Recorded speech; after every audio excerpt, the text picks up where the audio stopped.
Au nom du Père et du Fils et du Saint-Esprit. Amen. Évangile de Jésus-Christ selon Saint Jean, chapitre 14, des versets 1 à 6.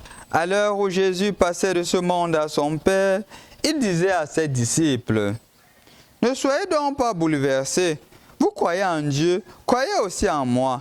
Dans la maison de mon Père, beaucoup pourront trouver leur demeure. Sinon, est-ce que je vous aurais dit, je pars vous préparer une place. Quand je serai allé vous la préparer, je reviendrai vous prendre avec moi. Et là où je suis, vous y serez aussi. Pour aller où je m'en vais, vous savez le chemin. » Thomas lui dit, « Seigneur, nous ne savons même pas où tu vas. Comment pourrions-nous savoir le chemin? » Jésus lui répond, « Moi, je suis le chemin, la vérité et la vie. Personne ne va vers le Père sans passer par moi. » Bonjour chers frères et sœurs dans le Christ. Rendu au vendredi de la 4e semaine du temps de Pâques, le Seigneur s'identifie comme le chemin, la vérité et la vie. Et je voudrais que nous prenions quelques minutes pour approfondir ce thème-ci. Pourquoi? Parce que le monde qui nous est présenté aujourd'hui nous présente plusieurs possibilités.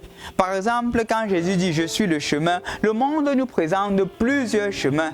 Et parfois, des chemins qui ne sont même pas appropriés, les chemins pour des finalités qui sont éphémères et qui ne nous amènent qu'à la ruine. Et il y a justement Jésus qui nous rappelle quel chemin il faudrait suivre. Le chemin du Christ, il est le chemin, il n'est pas un chemin. Nous avons écouté il y a de cela quelques jours où ce sont les porte-à-porte, des choses qui se passent à Dubaï à propos des moyens à travers lesquels nos frères et nos sœurs se font de l'argent. Le chemin qu'ils utilisent pour se faire de l'argent, le chemin de Sugar Daddy pour se faire de l'argent, le chemin de la facilité entrant dans les loges, exodant des cercles exotériques pour se faire de l'argent, le chemin justement du inapproprié en vénérant des dieux qui ne sont pas des dieux et qui ne sont que des créatures pour se faire de l'argent. Ces chemins-là ne sont pas des chemins que le Christ nous propose. Il nous dit, il est le chemin. Il n'est pas un chemin parmi tant d'autres. Et c'est à travers lui qu'on pourrait discerner quel chemin prendre. Et le chemin que nous prenons dans le Christ, c'est le chemin qui nous conduit justement au Père. Parce que le Père et lui, nous sommes un. Nous l'avons écouté dimanche quand il disait, c'est le Père qui me les a donnés et personne ne peut les arracher de la main du Père. Quel chemin est-ce que tu prends? Est-ce que tu prends le chemin du Christ? Si tu ne le prends pas, le Seigneur t'invite aujourd'hui à le prendre parce que lui, il est le chemin que tu dois prendre. La deuxième des choses, c'est justement la vérité. Et aussi dans ce monde de chers frères et sœurs dans le Christ, il y a justement des vérités. On peut seulement se rendre compte à travers la situation de l'Ukraine, non? Et la Syrie. Quand les médias internationaux rapportent un fait, chacun a sa ligne éditoriale. Parfois, on pourrait même croire que sur un même fait, il y a plusieurs vérités. Non, il n'y a pas plusieurs vérités. Chacun choisit sa vérité. Et parfois, ces vérités ne sont pas en vue de construire. Ces vérités sont davantage en vue de détruire. Au lieu de donner le mot approprié à cela, mais on l'appelle vérité. En principe, c'est le mot mensonge. Quand on ne dit pas ce qui est objectivement démontrable et ce qui est clair aux yeux de tous, on l'utilise pour notre propre gain ou pour orienter la population et les auditeurs vers une finalité qui n'est pas appropriée. On est en train de ne pas faire la vérité, on est en train de faire une vérité mensongère. En d'autres termes, nous sommes en train de devenir des menteurs. Et Jésus dit que non, nous ne devons pas faire ce chemin-là. Jésus est le chemin, la vérité. Quand on est dans la vérité, on est dans le Christ. Quand on est dans la vérité, on est avec le Christ. Quand on est dans le mensonge, on n'est pas dans le Christ. Finalement, justement, il nous dit qu'il est la vie. Parfois, on prend pour acquis justement le fait d'exister. Parfois, on se lève le matin, on ne se rend pas compte que je respire. On ne se rend pas compte du fait que je peux me lever, je marche. On ne prend pas en considération cela.